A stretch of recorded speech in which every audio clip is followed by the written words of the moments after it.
Yo, what's up, guys? Fit Fury, I'm back. Definitely need a haircut. Stay tuned. I'm gonna get right today, actually.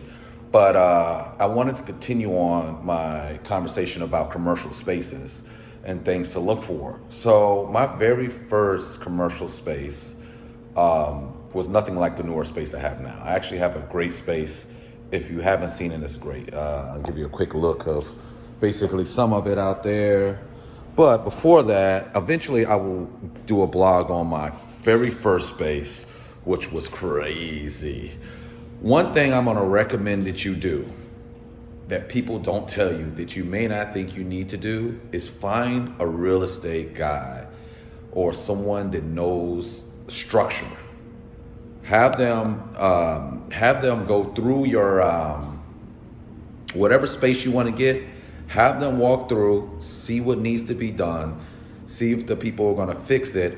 But make sure you have them, because there's some things that you may not think about that need to be done that can be catastrophic to your business. And I'm gonna give you an example. So for me, in my first space, my first two spaces. So my first space, it was a small space. When I went in there, one of the things was even though they had the central air hooked up, it was not working. So in the summertime, it was super hot, and in the wintertime, it was very cold. And I'm in Chicago, so you know how Chicago gets down. Like, if you're in the South, I can't even explain it. Cold with the wind chill.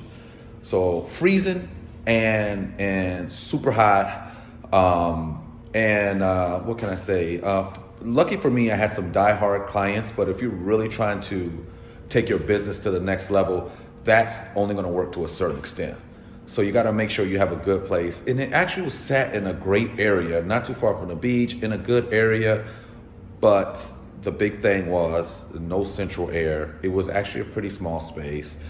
And that was probably one of the bigger issues. And you need to know, how well do the maintenance people take care of issues? Like and you need to ask around, because what can happen is if you have something going on and it's not taken care of, or it takes weeks because the maintenance in your building is subpar, then you definitely need to make sure you know about that and maybe leave that space alone.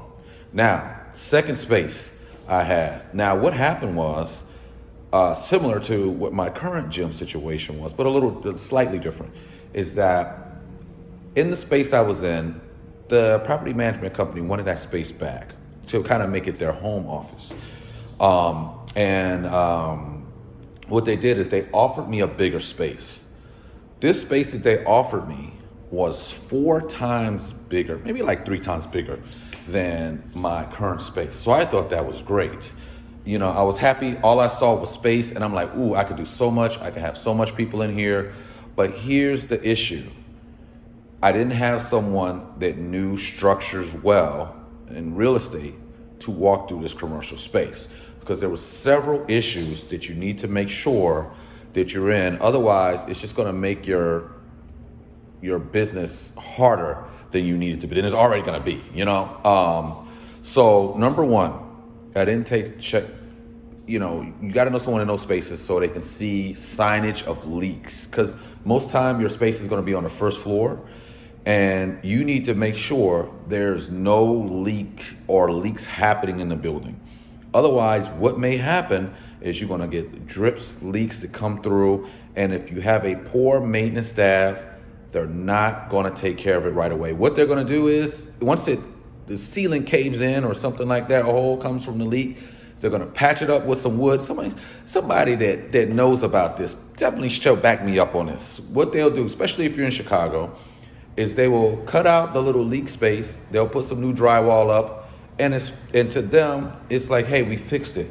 And then the next year, it'll leak again. And the next year, it'll leak again. And it'll be annoying to your clients as they come in, and there's like water leaking from the ceiling. And not to mention that up above that ceiling is mold and all kind of stuff. Now, eventually, I'm going to show you that in a video, and you're going to be horrified of an experience I had at an old gym that I used to be at, an old space. And this space is still operating.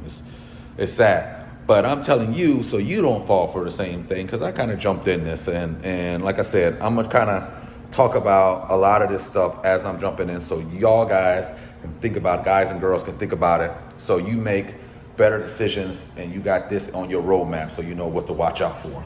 But also in this space, they didn't have any central air. What they had was a heating fan. I've never seen anything like this, and it was technically illegal. Whereas like a fan that spins heat out, turns bright red. There was electrical issues in the back. It had a lot of issues. So where I thought I had a great space with a big size, one side I couldn't even use because it was full of leaks and probably mold. And on the other side, it was half the side, but like I said, in Chicago, when it's hot, it's hot. When it's cold. So hopefully you have some die-hard clients, but at the end of the day, like I said, if you're trying to grow your business to over 6 figures, that's probably not the space if you're renting a space. Now, if you're owning a space and you can build it out and fix those issues, then maybe it might be worth it and you fix it along the way. But if you're at a rental space where they don't take care of issues and you have leaks and structural damage that can basically upset your business, definitely look to rent somewhere else. And I will say this, I know that those spaces are going to be cheaper, but in the end, it's not worth it for your business. I'm telling you. What I learned is pay for those things. It sounds crazy, but you pay for those things now, and it's going to make you more money when you're in a place that's structurally sound, no leaks, everything's rolling. You can put into it everything. You don't have to worry about those things. But anyways, just want to hit y'all with that. I may make a video of showing my second space that is on the north side.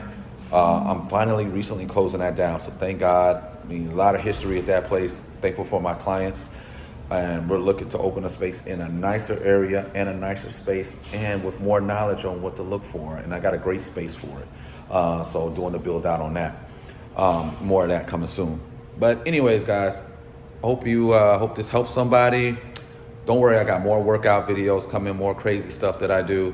But I am going to start transitioning into talking some of the business stuff that I do in business, and also putting out more info about the webinar I have coming out. But anyways, thanks for watching. Give me your comments below. Have you ever been in even an apartment with these leaks issues? How did you handle it with just bad structural damage, heating, air conditioning, all that stuff? Yo, hit me up, let me know. Anyways, hope you guys are having a great day. I'll see you next time. Stay fit. Peace.